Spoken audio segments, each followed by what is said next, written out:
Trump का cease fire, लेकिन Netanyahu आखिर क्यों फायर? तस्वीर देखिए जरा। पहली, सीज फायर से पहले ईरान का यह ब्रिज उड़ा दिया गया था अमेरिका और इजराइल की तरफ से।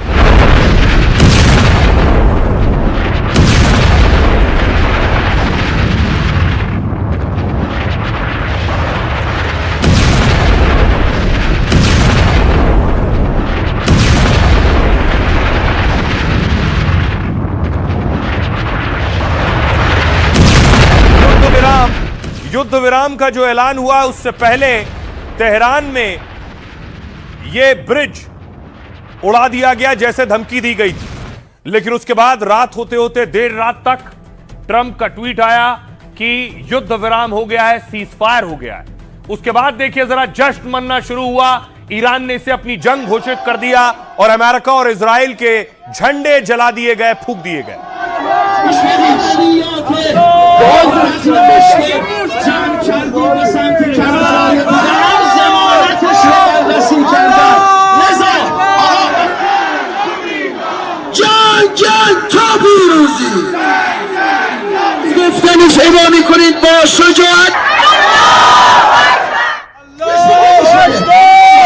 तो एक तरफ ईरान जश्न मना रहा था, दूसरी तरफ इजराइल धमाके कर रहा था।